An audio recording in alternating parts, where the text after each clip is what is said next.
តាមរយៈយុទ្ធនាការមួយនេះខ្ញុំចង់បញ្ជាក់ជូនថាបងប្អូនមានច្រកផ្លូវការមួយតាមរយៈយន្តការនេះបើទទួលរងភាពអយុត្តិធម៌ការរំលោភបំពានដោយខុសច្បាប់សូមប្តឹងមកយន្តការមួយនេះហើយយន្តការនេះគឺថាមានចែកជូនហើយមិនអញ្ចឹងបងប្អូនអ្នកសារព័ត៌មានគឺមាននៅទីនេះហើយសូមមេត្តាជួយផ្សាយព័ត៌មាននេះបន្ថែមទៀតទៅកាន់ជនរួមជាតិរបស់យើងគឺកន្លែងដាក់ពាក្យបណ្ដឹងរបស់យើងគឺយើងមានរៀបចំកន្លែងនេះហើយអញ្ចឹងសូមមេត្តាជួយផ្សាយណាមានលេខទំនាក់ទំនងទីនេះច្បាស់ហើយជាពិសេសគឺ Telegram សូមបញ្ជាក់ Telegram ដាក់តែមួយលេខប៉ុន្តែ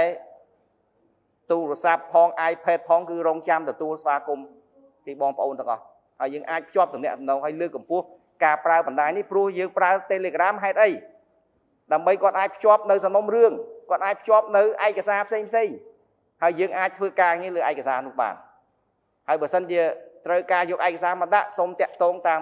លេខទូរស័ព្ទគឺយកមកដាក់នៅក្រសួងយុតិធម៌នេះតែម្ដងបាទហើយយើងនឹងយកចិត្តទុកដាក់ក្នុងការដោះស្រាយក្នុងក្របខ័ណ្ឌនៃយុទ្ធនាការទី2នេះបើរឿងក្តីមានការយឺតយ៉ាវខ្លាំងក៏បងប្អូនអាចដាក់ពាក្យបណ្ដឹងមកច្រកផ្លូវការនេះដែរឥឡូវការប្រកាសបើកយុទ្ធនាការនេះមានន័យស្មើថាការប្រកាសបើកច្រកមួយដើម្បីយកកិច្ចការទាំងអស់នេះមកត្រួតពិនិត្យហើយនឹងដោះស្រាយប្រកបដោយការទទួលត្រូវស្របតាមអ្វីដែលជាការណែនាំដ៏គង់ខ្ពស់របស់សម្ដេចមហាបវរធិបតីនាយករដ្ឋមន្ត្រីនៃប្រជាជាតិកម្ពុជា